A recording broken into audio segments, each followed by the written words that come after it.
Hikmah yang ke-56.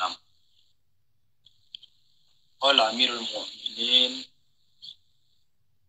Maulal Muttaqin Amirul Mu'minin Muhammad alaihi salam,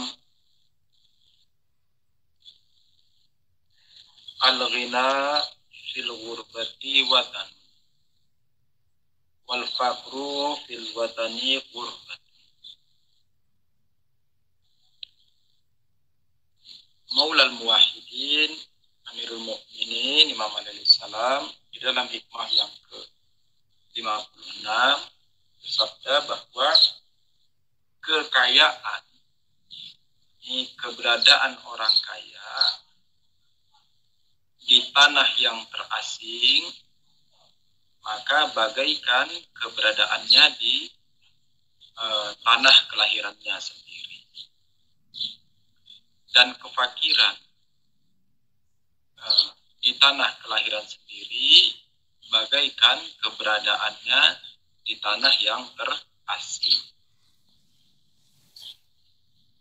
Saya ulangi pelan-pelan. Keberadaan orang yang kaya di tanah yang asing, di daerah yang asing, bagaikan keberadaannya di tanah kelahirannya sendiri atau di watannya sendiri. Dan keberadaan orang fakir di tanah kelahirannya sendiri bagaikan dia berada di tanah orang asing atau di daerah orang asing. Sebagai makna pendekat, kita kasih contoh, lalu kemudian kita mencoba untuk mensyarahnya. Sebagai pendekat, misalnya contoh si Yusuf. Si Yusuf lahirnya di mana? Si Yusuf lahirnya di Medan. Lahirnya di Medan. Yusuf lahirnya di Medan. Besarnya di Medan. Tumbuh berkembangnya Yusuf di Medan. Sanak famili dan saudaranya Yusuf semua ada di Medan. Maka Medan itu adalah tanah kelahiran si Yusuf dan juga watannya si Yusuf. Kemudian anggaplah di mana? Anggaplah di Thailand misalnya. Nah, Thailand itu, daerah Thailand bagi si Yusuf itu adalah daerah asing. Itu adalah tanah asing. Kenapa? Karena Yusuf tidak besar di situ. Yusuf tidak lahir di situ. Yusuf tidak tumbuh berkembang di situ. Sanak famili dan keluarga Yusuf tidak ada di situ. Semuanya adalah orang asing bagi Yusuf di daerah Thailand. Oke? Nah, sekarang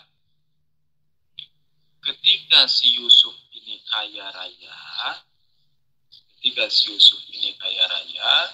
sekalipun dia ada di daerah Thailand sana, di negara Thailand sana, sekalipun dia ada di negara Thailand sana, tapi karena dia kaya raya, maka dia akan hidup layaknya dia tinggal di tanah kelahirannya sendiri. Yani ketika Yusuf kaya raya, sekalipun dia tinggal di Thailand, di mana Thailand itu bukanlah tempat tinggalnya dia, bukanlah tanah kelahirannya dia, bukanlah tempat tumbuh berkembangnya dia, di situ tiada sanak familinya. Namun karena dia kaya raya di Thailand, maka dia akan merasa seperti hidup di tanah kelahiran sendiri. Mengapa? Nanti akan kita ulas.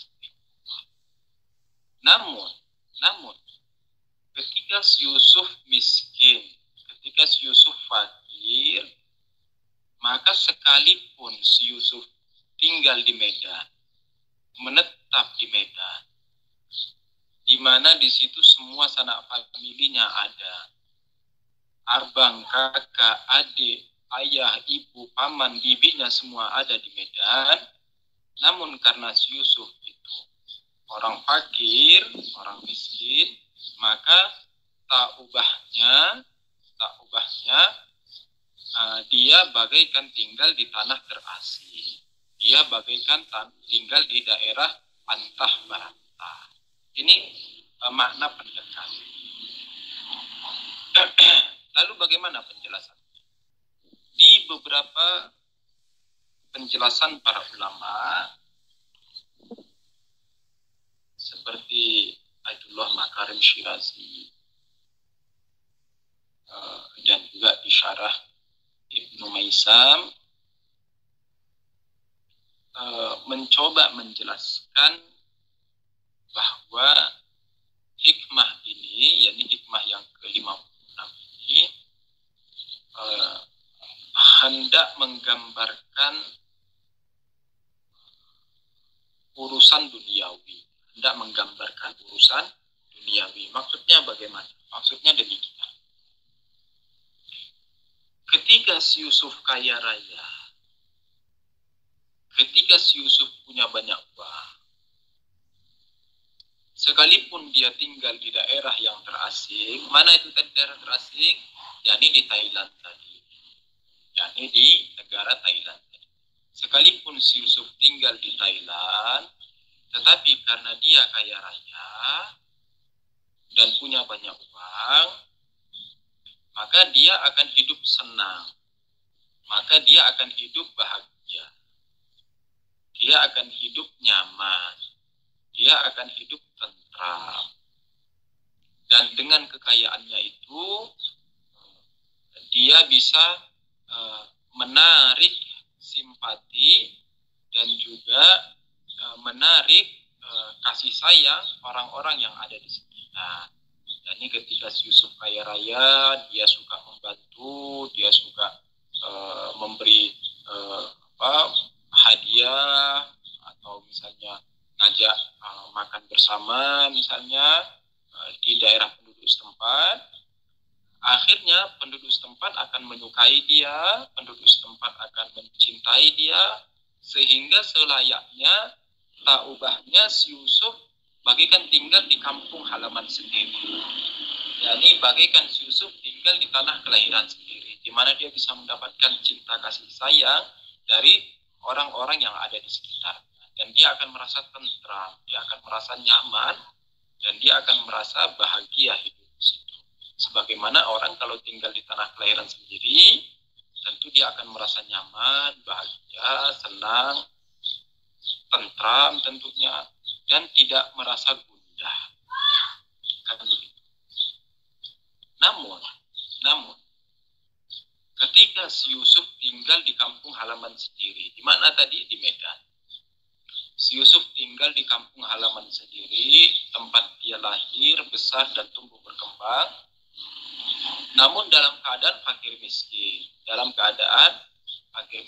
Maka yang tadinya dia mengharapkan ketentraman, dia mengharapkan kebahagiaan, dia mengharapkan kasih sayang, dia mengharapkan perhatian dari orang-orang di sekitarnya, dari keluarganya, dari sanak familinya, dari teman-teman terdekatnya.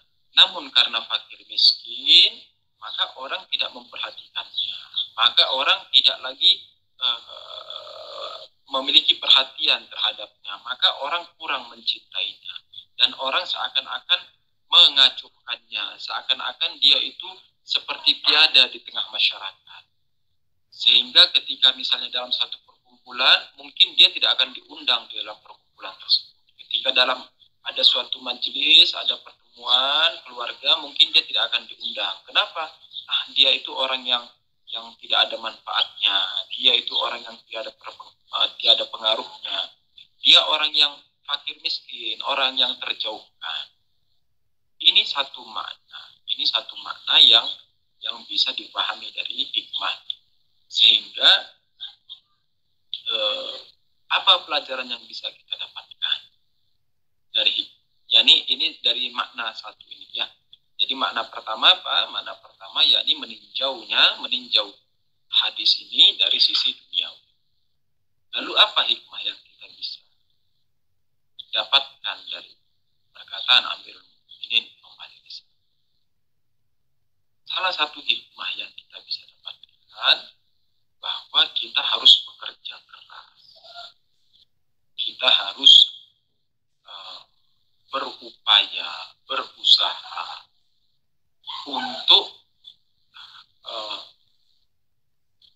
memenuhi kehidupan kita, memenuhi kebutuhan hidup kita, memenuhi nafkah keluarga, anak dan istri dan anak-anak kita,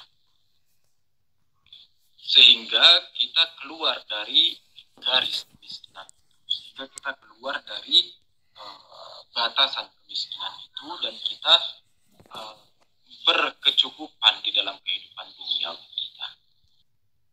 Ini satu hikmah yang kita bisa dapatkan.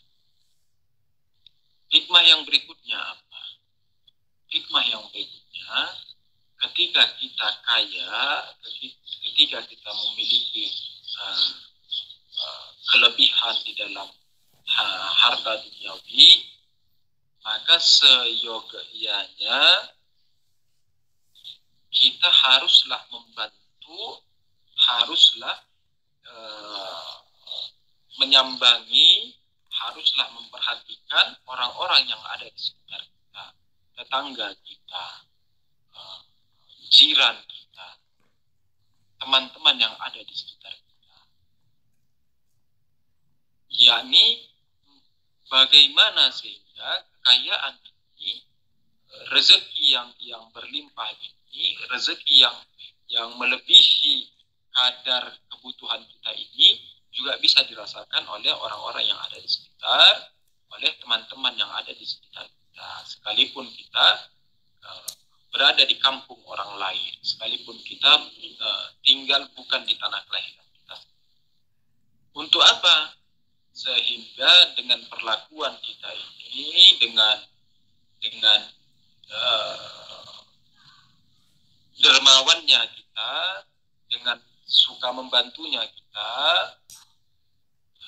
akan membuat orang mencintai kita, akan membuat orang memperhatikan kita, akan membuat orang butuh terhadap kita, akan membuat orang menyayangi kita.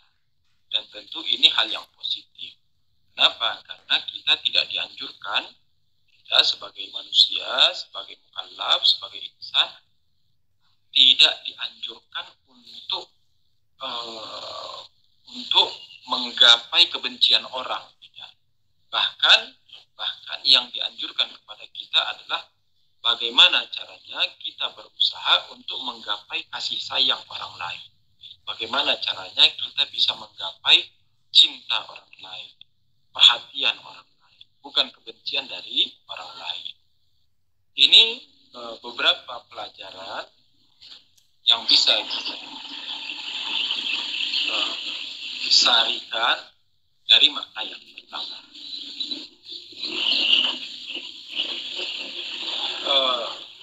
Namun jika melihat dari makna yang lain, kita bisa melihat hadis ini, kita bisa melihat riwayat ini, kita bisa melihat hikmah ini dari sudut pandang akhlak atau irfan. Sebagaimana nanti di hikmah yang ke 452, Amirul Mukminin Imam al-Islam mengatakan apa? Al-ghina wal faqru ba'dal ardi 'ala Allah. Dikatakan kekayaan dan kemiskinan itu setelah kita sandarkan kepada Allah. Maksudnya apa? Jadi kita mau memaknai riwayat ini dengan makna yang kedua. Maksudnya apa? Ketika dikatakan al-ghina wal faqru ba'dal ardi 'ala Allah. Jadi kekayaan dan kemiskinan itu setelah disandarkan kepada hak ta'ala, wajibul wujud, apa maksudnya? Nah, kurang lebih demikian. Makna simpelnya ini, ketika seseorang dekat dengan Tuhannya, ketika seseorang memiliki Tuhannya, memiliki ini dalam tanda kutip, ketika seseorang dalam naungan Tuhannya, ketika seseorang dalam lingkupan rahmat ilahinya, ketika seseorang dalam wilayah ilahi dan para nabi dan para aimah ma'asumin dan para wali-walinya, maka seseorang ini tentu kaya. Maka seseorang ini tentu kaya. Kenapa demikian?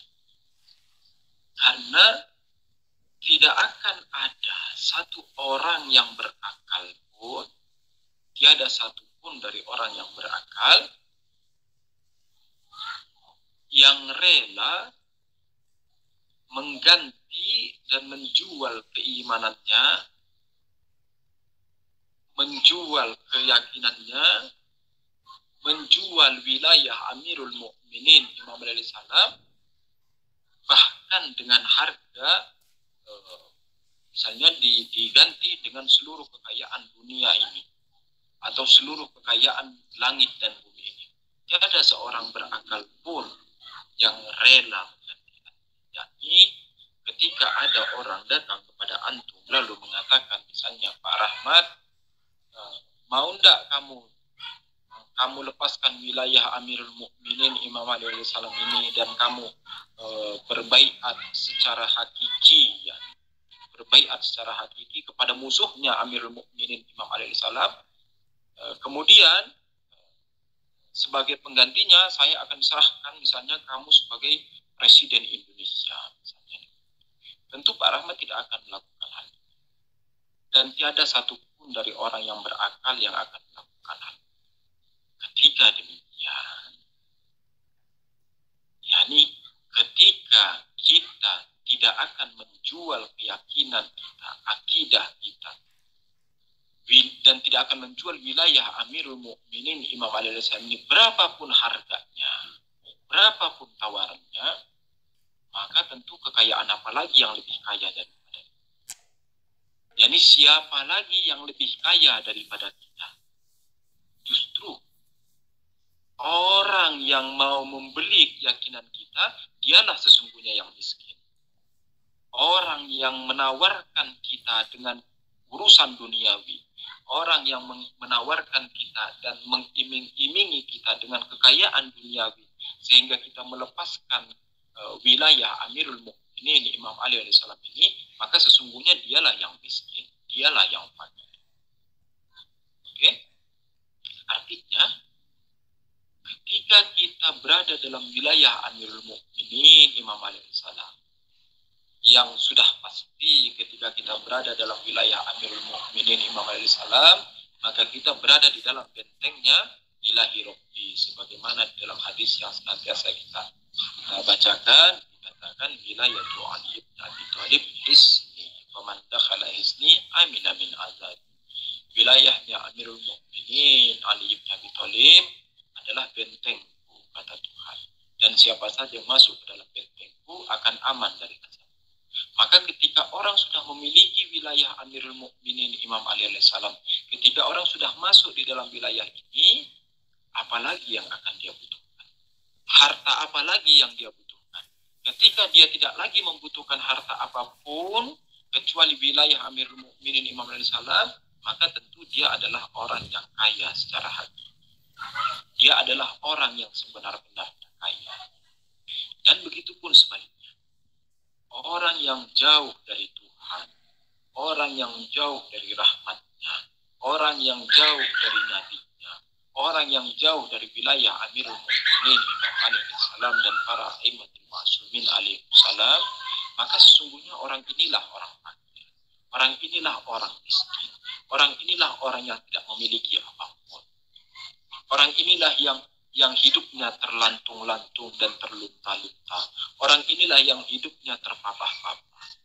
Kenapa?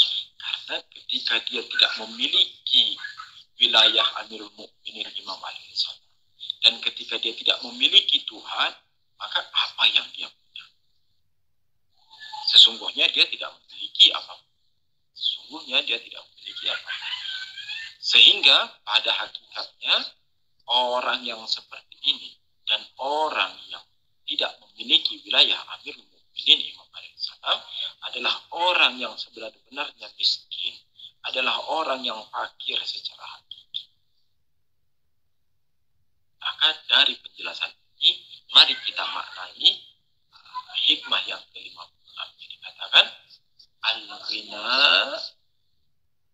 fil ghurba watan. Kekayaan yang yakni keberadaan orang kaya di tanah yang terasing, maka dia bagaikan hidup di watannya sendiri. Dia bagaikan hidup di tanah kelahirannya sendiri.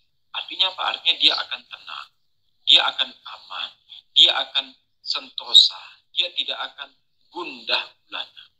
Sedangkan al-fakru fil watani, orang fakir yang tinggal di tanah kelahirannya sendiri, maka dia bagaikan orang asing, garibu. Dia bagaikan orang asing. Dia bagaikan orang yang tinggal di tanah kelahiran, tinggal di daerah orang lain. Nah, bagaimana cara kita menyesuaikan hadis ini dengan penjelasan kita? Kita katakan bahwa ketika kita, yakni al-ghina tadi apa? Penjelasan kita apa? Al-ghina yakni orang yang bersama Tuhan, orang yang memiliki wilayah Amirul Mukminin Imam Ali alaihissalam, orang yang bersama dengan para pecinta dan para wali dan para kekasih-kekasih Tuhan. Nah, ini orang kaya. Sehingga dikatakan al-ghina fil ghurba. Orang kaya. Orang kaya tadi siapa? Ini orang yang berwilayah. Yani para syiahnya Amirul Mukminin Imam Ali alaihissalam. Sekalipun dia dilemparkan di tanah terasing dan di tanah antah berantah, dikatakan apa? Itu adalah tanah kelahirannya. Yani apa? Yani dia akan merasa tenang, dia akan nyaman, dia tidak akan gundah, dia tidak akan gulana, dia tidak akan risau. Kenapa? Karena dia masih punya Tuhan, dia masih punya imam, dia masih punya imam zaman, ajalallahu farajah.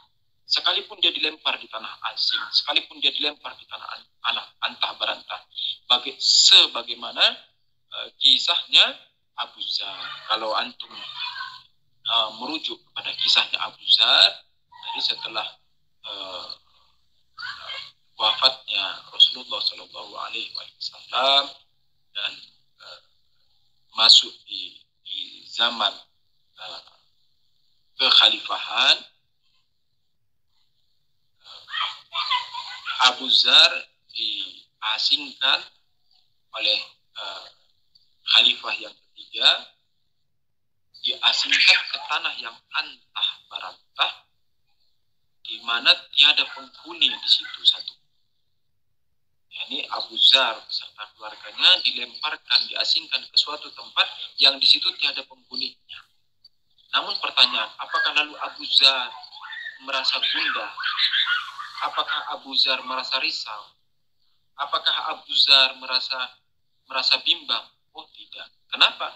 Karena ketika ditawarkan kepada Abu Zar, dikatakan, ya Abu Zar, kamu minta maaflah kepada khalifah itu, berbaiatlah kepada khalifah itu, maka kamu akan dipulangkan kembali ke tanah airmu, kamu akan dipulangkan kembali ke watanmu, kamu akan dipulangkan kembali ke tanah kelahiranmu. Apa jawaban Abu Zar? Tidak akan aku lakukan. Artinya apa? Artinya Abu Zar tidak akan menjual keimanannya. Abu Zar tidak akan menjual wilayah Amirul Mukminin Imam Ali alaihissalam hanya karena ingin mendapatkan kesenangan duniawi. Justru bagi Abu Zar, sekalipun tanah ini tanah gersang, sekalipun tanah ini antah berantah, sekalipun tanah ini tanah terasing, sekalipun tanah ini tanah di mana saya tidak memiliki sanak famili di sini, Tetapi karena saya masih punya Tuhan dan saya masih berada dalam wilayah Amirul Mukminin Imam Ali alaihissalam, maka saya bagikan hidup di watan saya sendiri. Dan begitu pun sebaliknya. Ketika orang miskin, sekalipun dia hidup di tanah kelahirannya sendiri. Orang miskin siapa tadi kita katakan? Orang miskin adalah orang yang tidak memiliki wilayah Amirul Mukminin Imam Ali alaihissalam. Orang miskin adalah orang yang jauh dari syariat, jauh dari Nabi, jauh dari imamnya, jauh dari para wasi Nabi, para wali Nabi. Orang ini sekalipun dia tinggal di tanah kelahirannya sendiri, maka sesungguhnya dia bagaikan orang asing. Dia bagaikan tinggal di tanah antah berantah. Kenapa? Karena apa yang dia punya.